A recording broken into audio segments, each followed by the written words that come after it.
Hi everyone, this is going to be the first video of the 500NL Zoom Play and Explain series, and I thought I'd play these games. They're going to be some of the tougher games on the internet, and I'm just going to play a couple of tables, but hopefully with the Zoom we're going to get plenty of action and see plenty of hands. So hopefully this is going to be enlightening, and we can see how we've put everything together in the rest of the course and how we're going to apply that into playing in real scenarios, which are obviously not always as clear-cut as the things we actually study, because people use different sizes and whatever else. So, and different positions even that we haven't looked at in detail. So hopefully it's going to be good. We're going to go straight into it.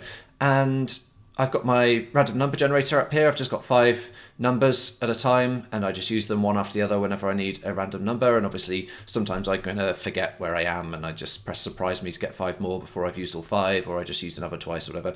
Not a big deal.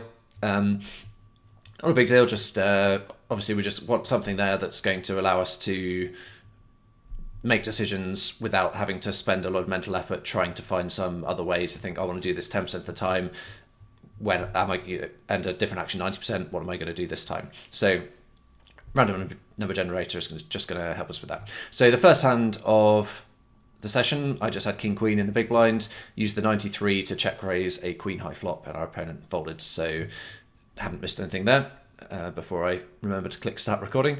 But then straight into the second hand of the session, we got pocket fives in the small blind, and we're facing a 3x from the cutoff, and I flat here, but I'm just going to pause the video a second, bring in the Monk of Viewer ranges. So versus a cutoff open, you can see in the small blind here we're calling 5.5% and 3-betting 9.9%, but bear in mind this is versus a 2.25x open. And if we're facing a larger open size, then we're going to want to flat less and 3-bet more often, because, or I guess a better way of saying it is just that a greater percentage of our continuing range is going to be 3-betting rather than flatting. And that's because our EV of flatting different hands goes down quite a bit because the odds we're getting are so much worse. So when we're facing a 2.25 open and we've already put in half a big blind from the small blind, we're obviously only putting in another 1.75 big blinds in order to continue with a flat. And then if someone's open to 3 big blinds, we've got to put in another 2.5 big blinds to continue. So our odds are quite a bit worse. And that just means our EV of flatting is going to go down with hands that are pretty marginal. And our EV of 3-betting, on the other hand, is not really going to change so much, because our opponent's going to tend to fold to 3-bet roughly the same percentage of the time, regardless of what size they open to. And the sort of range that they're going to continue versus the 3-bet's going to be pretty similar, regardless of what size they open to. So if the EV of 3-betting isn't changing a lot, EV of flatting is getting worse, we're obviously going to 3-bet more often. And I think it would actually be very reasonable here versus a 3x open to just play either 3-bet or fold.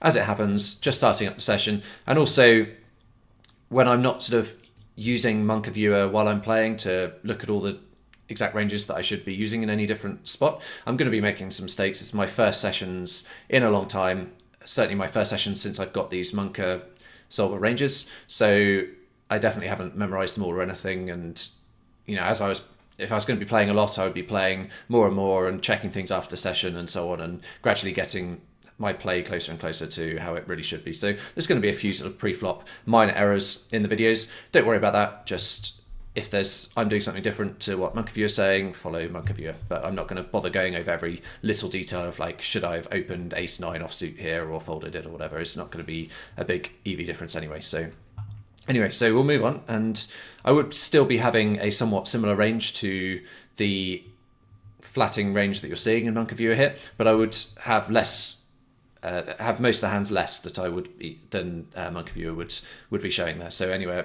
with 48 here, I decided to flat pocket fives rather than 3-bets, and we'll continue on with the hand. And on a king 8-8 flop, we're not going to have a donking range here, so we're going to have some 8x, some king x, but our opponent's really got an advantage on this sort of board, so no need for donking there. Bring up the second table, and then on a queen turn, we're not going to be betting particularly often here. So kind of a higher board, our opponent's generally going to have a bit of an advantage, so no need for a sort of high betting frequency on the turn. So betting sometimes with some particularly strong hands, but probably mostly using a larger size, and with pocket fives, which is just a bit sort of nothing-y. We don't really want to be betting that at all. In fact, if you had a club, maybe bet some of the time perhaps, but yeah, generally just going to be checking sort of low pocket pairs or mid pocket pairs, sorry, on a scenario like this from the small blind. And then when we get to the river, we're going to have some sort of betting range. Obviously, we're going to have some flushes, but not really a ton. If we bring back in the range, obviously we're not using exactly this range, but you can see most of our suited hands we're continuing at ace X, and we've got the ace of clubs on the board, a little bit of king X, got a little bit of queen X, which is nice. We're going to have some flushes there. And then we've got like a small amount of lower ones, but again, we're not really going to have these so much when we're facing the 3x open.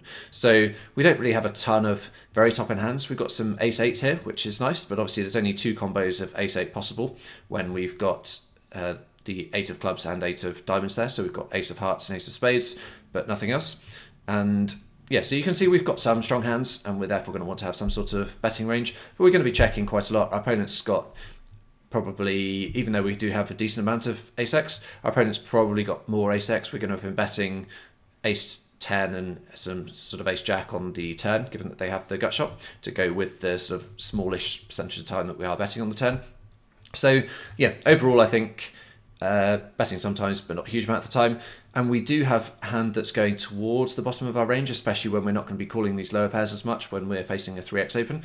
So perhaps if I had the 5 of clubs, I might consider starting to think about bluffing on the river here. But yeah, we're not going to need that many bluff hands because we're not going to be betting an absolute ton for value. We're going to be check raising sometimes when we do have strong hands because we expect our opponent to bet at least reasonable-ish amount of the time when we check to them. So continuing on, yes, we're just going to be checking here and then seeing what our opponent does, and if our opponent makes any sort of bet, we're just going to be folding with a hand that's pretty much at the bottom of our range here, and we don't have any sort of particular blocker reasons to do anything other than just fold. So yeah, obviously folding jack 9 off in the small blind there, and we're going to fold our pocket 5s. So yeah, just getting a few sort of rubbishy hands here and folding. Note here that I'm not using a HUD, and that's not because I think it's good to not use a HUD, but I just don't have any hands on anyone. I haven't played for a long time, so not much point really just having the HUD obscuring the screen and not really having any hands on anyone. So definitely I feel like there's anybody who's sort of a decent mid-stakes player could teach you just as much as I could about playing with a HUD, you know, how to use a HUD. So it's not really been my speciality over time. I've been often do a lot of work away from the tables, played in smaller player pools, so I've always used a HUD, and it's definitely very useful. But yeah, I don't think it's really worth the time sort of trying to talk about the HUD with a sort of small number of hands on everybody. So yeah, I've not got a HUD up for this session. Just pausing at a second though. So looking at this table here, we've limped in the small blind with Queen Jack, and if we bring in our ranges again, you can see when we go to when it falls to the small blind here, then we're sort of playing limping sometimes, raising sometimes with Queen Jack. So move it out of the way. And then on this 10-10-7 flop, we want to have a betting range. And I'm going to talk a little bit about betting here after a limp pre-flop, because it's not something I go over in detail in the bulk of the course. And things are relatively similar to small blind versus big blind when we're c-betting. And the reason for that is we are limping, you know, a weaker range than we are raising, obviously.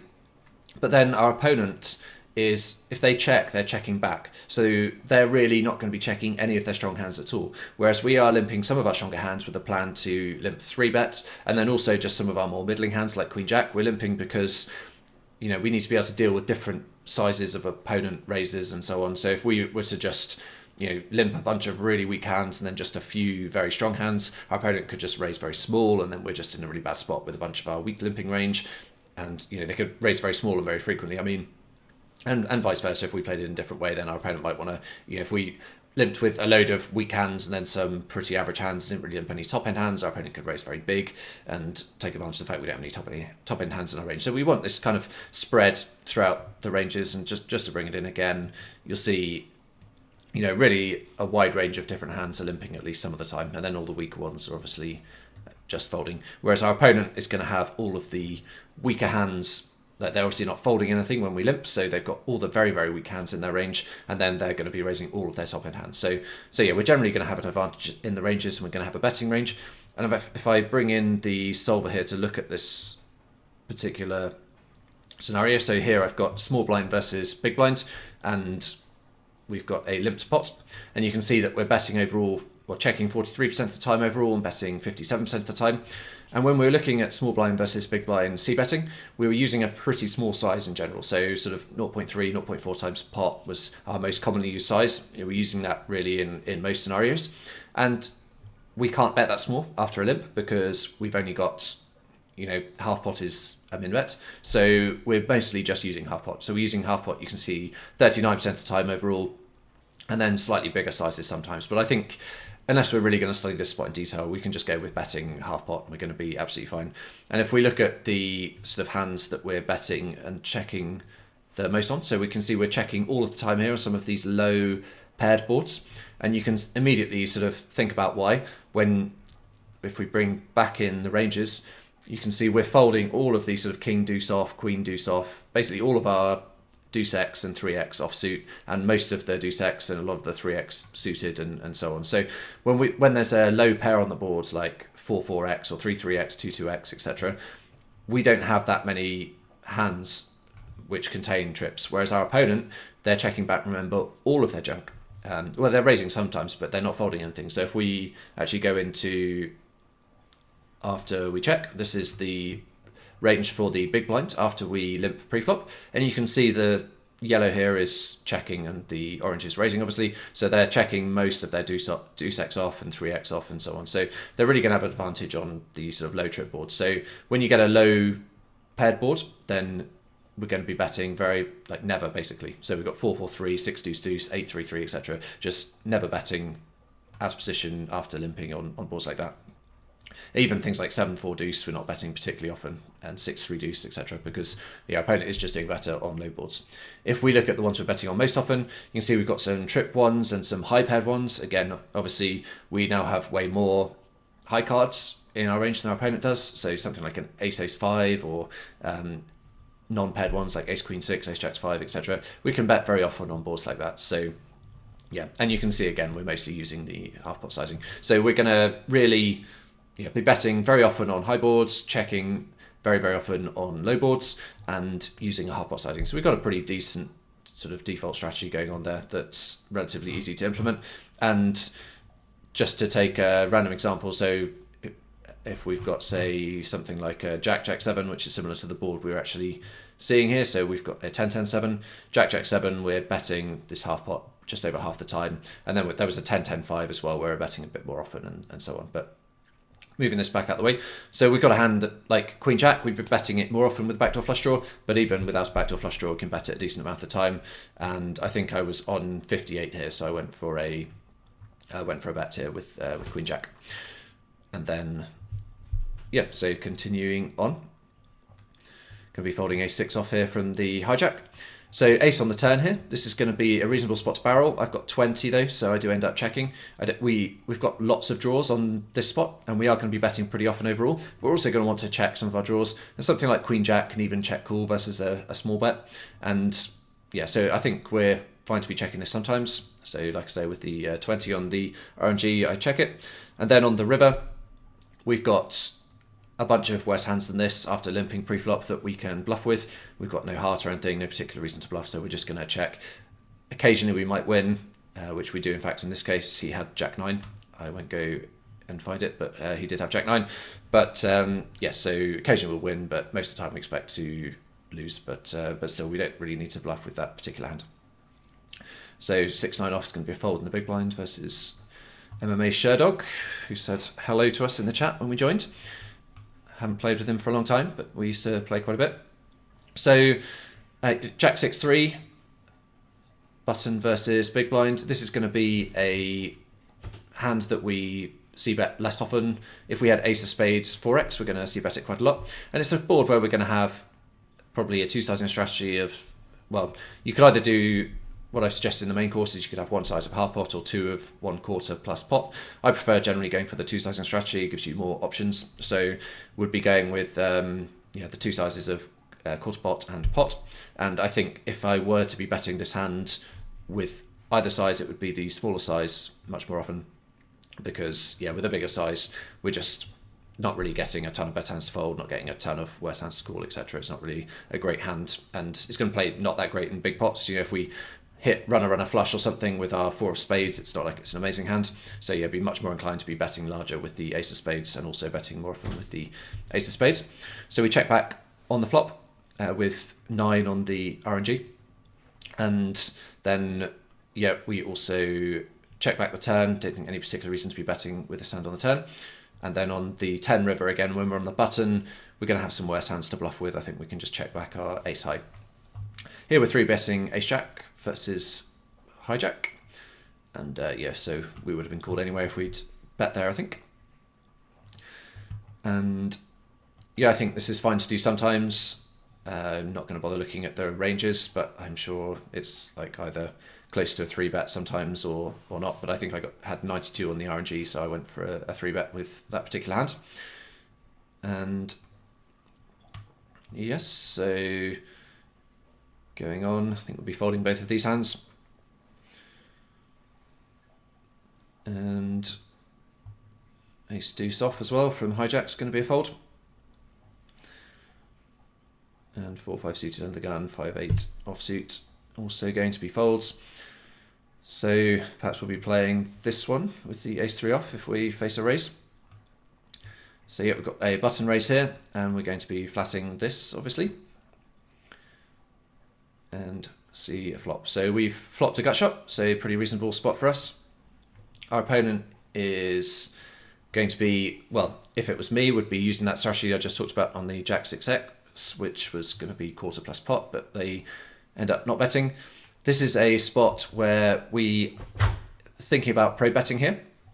So remember, on pro betting, we have a two-sizing strategy of either about 0.4 times pot or 1.1 times pot. And we've got kind of a middling board here. So, we're going to be betting mid to lowish frequency. So not betting hugely when we're pro betting unless it's a pretty low board in general. And I think, with this particular hand, we can be betting a reasonable amount of the time with the gut shot. But fine to be checking quite a bit. I assume maybe I was using the 16 here and decided to check this. This would be a spot where probably would be using the smaller size quite a bit more than the bigger size. We're going to have some top end hands, but also reasonable bluff equity with some weaker hands. So we're going to be using small size quite a bit, and we're going to want the so some of our stronger hands in the smaller sizing range as well. So using both sizes, but probably weighted towards the smaller size. But anyway, we decide to check, and we can be check calling here probably if we face a bet. So we face a smallish bet. Could consider check raising, but I don't think it's really great. We've got a lot of draws here, and we don't even have sort of club blocker or anything. So I don't think particularly need to check raise there, even versus smallish size. And then obviously here we're just going to check call the river when the ace comes. So with pocket deuces here, I think we flatted versus a cut-off open. So we could face a small size. Still not going to be check raising though with the hand this week. So quite often we might be facing Jack X or something that's pretty weak as well. Wanted to get some thin-ish value, but still I think we're too weak here to be thinking about check raising. We did indeed face Jack X there. So here I'm betting pocket deuces there, get 2 folds. Wouldn't be doing it without the spade, but I think with the spade, when we've been checked to, we can bet it some percentage of the time. I guess I was probably using one of these higher numbers on the RNG, but went for a bet there with pocket deuces with good bluff equity. Anything that folds has at least 2 overcards versus us, so happy to take down the pot there, and that worked out all right that time. So 10 deuce suited, definite fold here obviously. King 9 suited, open and take the pot down. I think probably opening King 6 here on the cutoff and folding 5-3.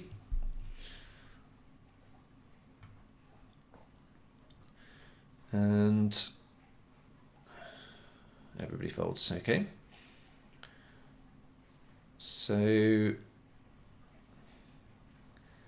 you see, so far we've not really seen anything too crazy from anybody else. I know obviously we only get to see hands against us being Zoom, but it seems like people are playing pretty solidly as you would expect at 500 zoom, although there's at least one spot I'm thinking of that's coming up later, which was a little bit odd, but we'll come to that when we see it.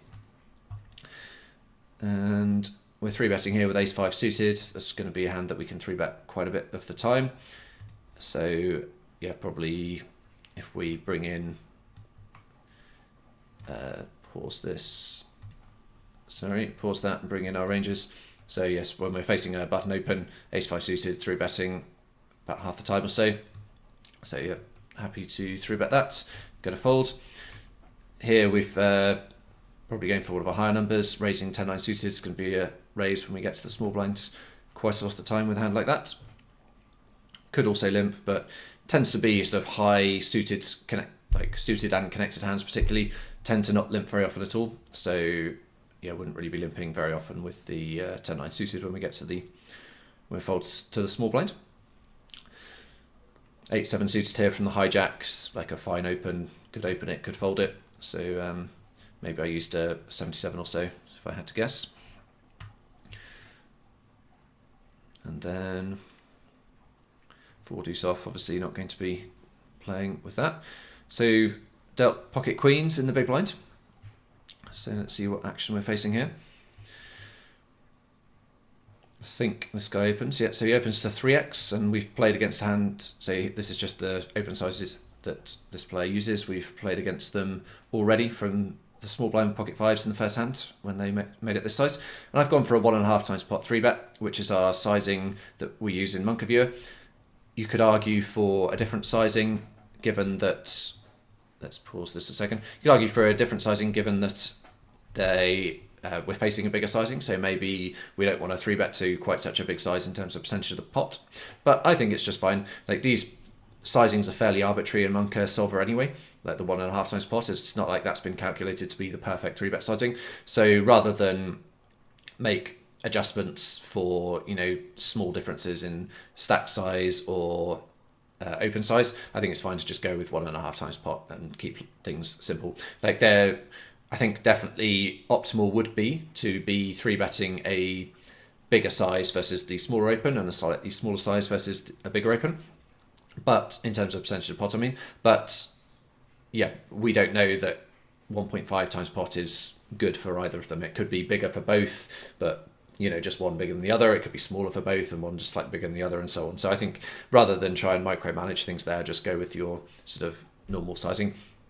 And when we get this 6-5 deuce flop, if you've watched the video on c-betting in 3-bet pots, you'll remember that versus early positions on a low board like this, so with 2 of a suit particularly, and the board being sort of 8 higher or lower, we actually want to have a shoving range, like c-bet shoving range, which may sound crazy, but if you haven't watched the videos yet, then go and watch those videos. I'd recommend it. I talk about a bit of detail about why it does work out and show you some solver stuff. But the shoving range tends to be weighted around pocket kings, and then sometimes you'll see it with maybe pocket queens or pocket aces or something, depending on the board. This is a connected board, so generally in a connected board it's going to be weighted towards the higher ones, but it is a connected one where the connectedness is not really that important. Neither player, or certainly our opponent's not really going to have 4-3 in their range. In fact, neither are we. So neither player's going to have 4-3 in their range. So the fact that there's a possible straight there, not really too important. So I could shove this hand sometimes, but I think I would be, especially this is versus hijack, and some of the ones we looked at in the main bulk of the course were versus undergun. So queens could perhaps go into the shoving range there, at least some of the time. But yeah, I don't do it this particular time. Go with a smaller size. And normally if we're playing versus a button player, like a button opponent, then our sizing here would be about 0.9 times pot. On these low flops in 3-bet pots, we're just going with, let's pause it a second. In low flops in 3-bet pots, we're going with a size of about 0.9 times pot. We've got a 2 sizing strategy of either 0.3 times pot or 0.9 times pot on a lot of boards. And then on the low boards, if you remember, we're getting rid of the small sizing because we just sort of have this advantage high in the ranges with our good overpairs, and then we don't really hit the board at all. So we don't have an advantage lower in the ranges, which means we don't really have a lot of hands that would want to bet a smaller size. So we just have the bigger size, about 0.9 times pot. And then as you were playing against earlier positions, that sizing was actually going up. So we'd be using something a bit bigger than 0.9 times pot often. Maybe pot or so versus a hijack player here. But yeah, the fact that the pot is a little bit bigger than it would be in the scenarios we've been studying because of the 3x open, I think means that we can drop the sizing again to about 0.9 times pot, which is what I did, and I think that works just fine. And our opponent thought for a while and folded, so take down the pot there. Which is obviously not really what we want with queens, but we'll take it. It could be worse. So, yes, moving on. This guy's showing up a lot on the tables. I guess he's probably playing a few of them. Scal. Never know how to pronounce screen names, but yes. So, yeah, Jack 4 suited on the button, I guess open probably, but either's fine. Okay, folding, but going to be pretty borderline. And then Jack 9 off is going to be a definite fold from the hijack.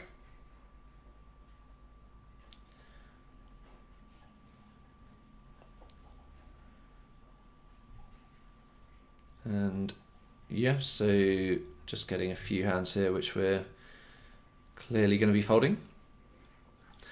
It's worth noting as well when you're seeing me play here, there'll definitely be a few mistakes in what I'm doing in terms of the exact sizing strategies and stuff. I definitely recommend when you're going through this course that you kind of try to go for learning about a particular topic, maybe watch a few videos on the same topic, and then try and play quite a bit and get that sort of fixed into your game so you really understand that and have it all come very naturally to you so that you can stop thinking about it so much and it's just kind of naturally how you play. What I've done here is make an entire course over quite a long time period and then come back and try and play, and it's trying to remember all the different things that I've talked about and all the different positional matchups and so on in one go. I think I do okay, but there's definitely going to be the odd spot where I'm forgetting the exact strategies that I want to be playing. But yeah, I think it's definitely given me confidence that it should be pretty possible for you guys to take on board a lot of what I said and start playing with it, because I went back and watched all of my videos again before I played this, so I spent a week or so watching all the videos back and made a few notes and so on, and I do feel like I've been able to implement the vast majority of it. Obviously I have the advantage of having done all the work in the first place, so that's going to have got stuff into my head quite a bit, but still there's stuff earlier on which I hadn't revisited because I've not been playing sort of in between looking at the different sections, and just one run over it again and so on, and I've been able to play okay, I think. And so this board here, trip 8s, we faced a hijack open and we flatted on the cutoff with ace jack off. But let's actually have a quick look at the pre-flop ranges on that one. I think it's probably a fold or 3-bet. Yeah, so should be a fold or 3-bet. I think I don't remember which number I would have been using here. Perhaps something like 76. So I'd probably be folding that hand quite a bit. So I probably thought maybe 76 is enough for a flat, and then 3-bet if it's 80 plus or something. I don't know. But yeah, I wouldn't have been flatting there very often, but I did flat in that case, and then faced a check, and then I guess maybe I don't know. I'm not sure which numbers I was using, to be fair here then. But yeah, clearly I've had a number for the verses. Oh, let me rewind just a second actually. So if we go back to here and play it through, I think probably the 8-10 would have been maybe okay. Let's see. Oh, okay. So I was using. Yeah, okay, makes more sense. So if I go back to here, I actually had a different set of numbers up here. I missed that, I just clicked through. So I guess, probably 75 or something for a bet here, maybe. But yeah, so fine to bet here a decent amount of time, I think, after facing a check. And they fold this time. And then we've opened with 8-10 offsuit. And yeah, just going with a fairly small c-bet on the queen 3 with the paired board, and then in this particular spot we've got using the 3 now, and it is fine. There's actually a spot in the solver, so I'm going to go have a look at it. The queen 3 jack. Like, it's very tempting in that spot to just bet 100% of the time with the sort of hands like a gut shot there, but is this the one? No, I need to go. Let's go search for it. Fold, and then raise, call, and then raise and call. And then we'll find the flop. So queen, queen, 3, jack. Here we go. So yeah, you can see here, queen, queen, 3, jack, and we have c-bet the flop, and our opponent has called, jack on the turn, and if we open, it's even pretty much the same suits as the one we've got in game. And then if you look at a hand like 10-8 offsuit, you can see we're betting it most of the time here, but we are still checking it 10% of the time. So 10 of clubs, 8 of hearts or something, checking 9.6%, and same with a bunch of the 10-8 combos. So it is kind of fine if you just bet it all the time. It's not the end of the world at all. But we don't need to bet 100% of our gut shots there or anything. So yeah, I got 3 and decided to check with the gut shot, and would just be check folding against any sort of reasonable bet. So not a problem there. Don't need to worry about giving away equity or whatever. It's just plenty of different hands that are reasonable to barrel the turn with as a bluff, and fine to just be checking this one sometimes. And then on the river, I have so I've not barreled the turn, and then on the river got 76, decided to go for a small bet, and so 76, I'd be betting different sizes with bluff hands here, and I would be checking this quite a lot. It's not necessarily the absolute best bluff hand that we've got in our range for any reason, so no need to bet it a ton of the time. But I thought with 76, that's enough to kind of bring it into betting a smallish size, and if we got a really high number, maybe bet it for a bigger size. But we're going to have a bunch of different sort of strengths of hands that we can value bet here. Something like 6x even is going to be fine for betting small size, maybe even a 3x or so. If our opponent has flattered our small c-bet, check back the turn, they can have a bunch of ace high. So I think like ace 3 or something, you could consider like betting the size that I've bet here with the 10-8. So yeah, I think having a small size there is fine, and then also we're going to have checked some queen x on the turn, and we're going to have got some jack x and other sort of stronger hands, so we can have some larger sizes in there as well. But yeah, so we go for a smaller size, we get called. Going to get called pretty light, betting that sort of size in this sort of spot. Our opponent can even have some king x and so on, so no surprise at all to get called by ace high or something, and he does in fact have ace high there. But that's fine, as long as we're not over bluffing, which, if we are, then just make sure we don't do it again. But I think probably would have been okay there, because we would have been betting quite a bit with some value hands. And we've got ace 10 offsuit here. We're going to be facing a 3x from the hijack. I think that's going to be good enough to continue.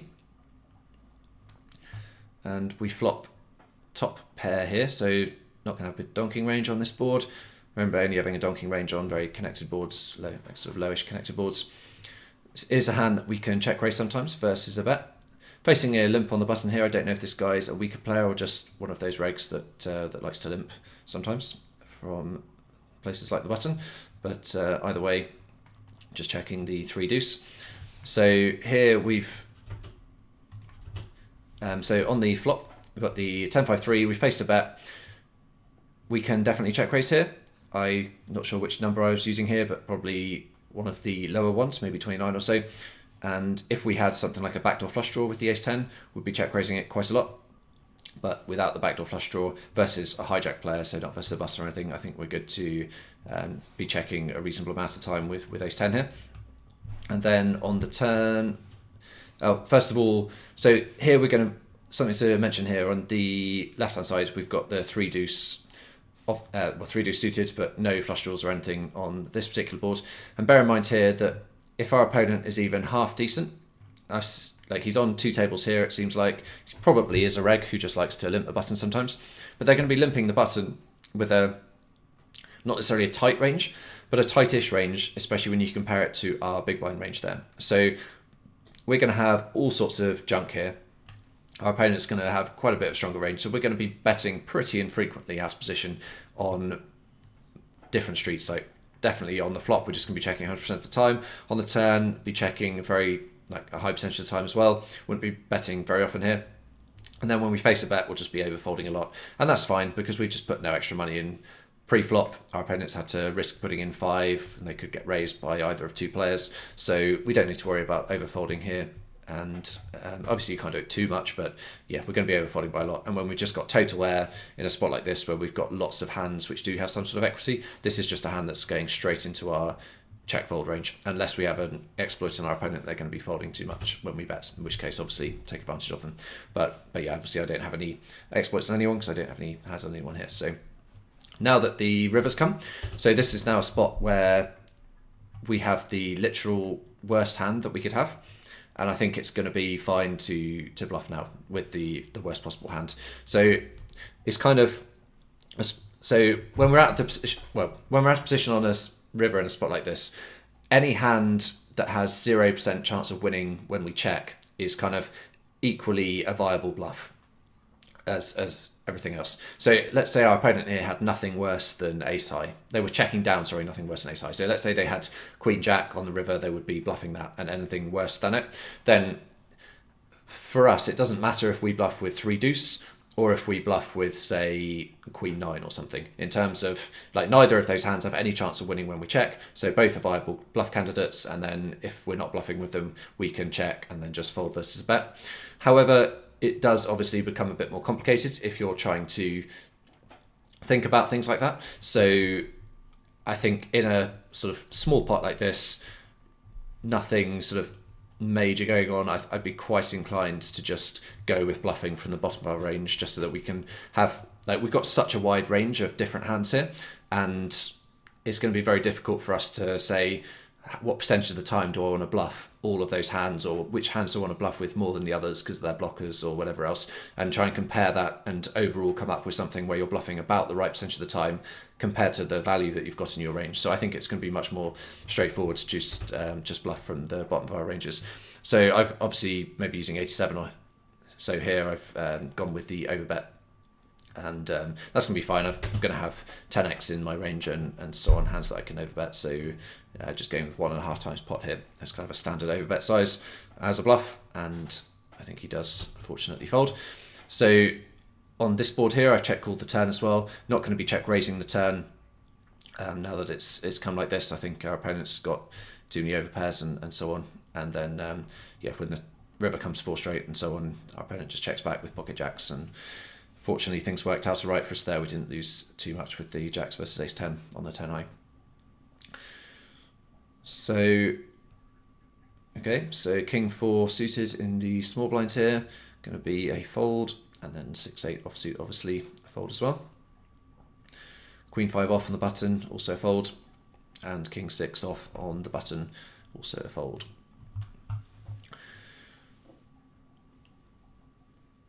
So we've not really got ourselves into too many sort of crazy big pots or anything yet, but let's see how we go. So we've got ace king suited, and I believe this is going to be something a little bit more of a large pot in pre-flop. So here we've got a situation where we've opened from the hijack and we faced a 3-bet from cutoff and a flat from the button. So in just a second, it's now folded round to us. So let's bring in Monk Viewer here, and just because this is a little bit of an unusual pre-flop spot, it's probably worth looking at. So this is when we've opened the hijack and how the cutoff should be playing. So they should be 3-betting roughly the range here. So if we go into it and have them 3-bet, then the button should actually be flatting very rarely. And if we go into that, yeah, so the button, yeah, shouldn't have much of a flatting range. Basically just a bit of queens, bit of jacks. According to Monka Viewer. And obviously when you get to these spots in Monka Viewer where, well, so it's been calculated in Monka Solver, obviously when you get to these spots, it's all a little bit more rare, it's all a little bit like less accurate, so I wouldn't necessarily think that this is definitely correct, that they just want to have queens and jacks in their range. That's probably not going to be ideal, because when your range is that defined post-flop, it's going to be very easy for people to play against you and so on. So I don't think this is actually sort of the ideal range, but it's what Monka Solver came to, given the accuracy that it's running to. But anyway, if we have a call here, then let's just play it out so that we can get back to us. So this is how we should be playing. So we've got so we've we've opened, the cutoff is 3-bet, and the button has flattered. And we should be shoving pocket kings about half the time, ace king off, and ace king suited a lot of the time. And then we've got this smaller 4-bet range with aces, the rest of kings, queens, and then some sort of the rest of ace king suited and some king queen suited, ace queen suited, and a few other sort of bluffy hands with some 10s and 9s as well. Obviously, it's kind of hard to remember. Well, it's basically impossible that you're going to be actually remembering this range in this particular spot, but hopefully by the study you do and when you come across these situations, you look it up after the session and so on, and then you'll get more and more of a feel for it, and you'll hopefully be playing pretty decently and just making sure that you've got at least, obviously it doesn't matter if you have king 7 suited and king 6 suited in your range, or whether it's king 5 or just some more ace x or whatever. It's going to be very hard for your opponent to sort of take advantage of that, as long as you're roughly bluffing the right percentages of the time and so on.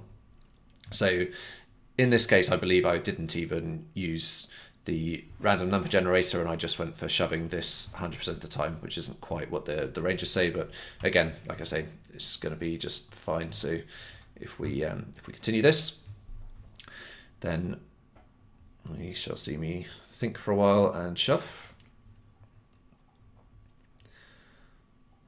Flatting the 5-4 off in the big blind is fine versus the button open. And if we just, for our sort of entertainment, go and look at how our opponent should be playing. So after we shove, we can see that the cutoff should be basically calling queens plus and ace king suited and a bit of 10s here. So basically queens plus and ace king suited. And the button, remember, who got there with just queens and jacks, should be continuing queens and folding jacks. So let's see what actually happens. And obviously we're just checking with 5-4 off suit here on this board. And both of our opponents fold here, so yeah, that's absolutely fine.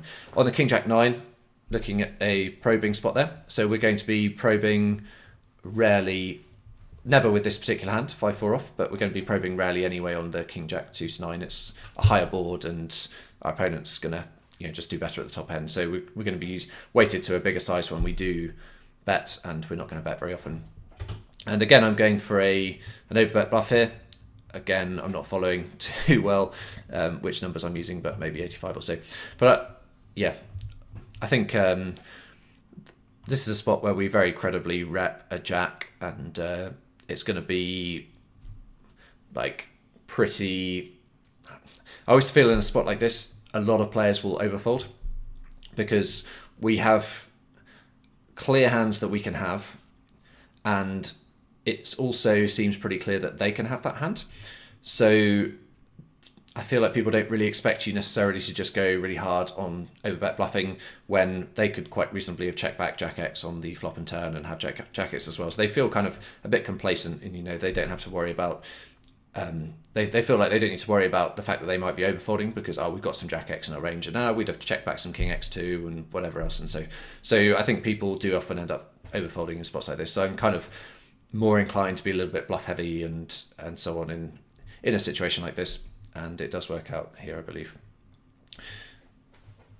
Jack X here seems like fold or calls probably pretty close versus that open size, and we do get a fold there. Our opponent shouldn't be overfolding there really because they're the ones in position with the stronger range from pre-flop. So I think obviously not that I'm saying they definitely were overfolding based on the fact they folded that time, but yeah, that is a spot where they should be calling roughly at the MDF formula, and I suspect many people would be folding a bit more than that. But again, it's one of those things that's very easy to fix if someone tells you the leak, so I don't want to kind of just give out blanket advice that you can just always bluff people too much there, because yeah, we don't know that, and it may change over time and depends which games you play in and so on. So, but anyway, I went for the bluff there. Okay, so Jack 10 off under the gun, probably fold that. And Queen 8 on the button, pretty close, but going for a fold.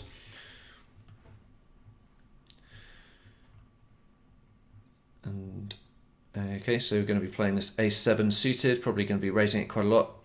Limp it this time, probably was the 85 before with the overbet bluff, and now probably using the 10. So flopping the nuts, which is always nice.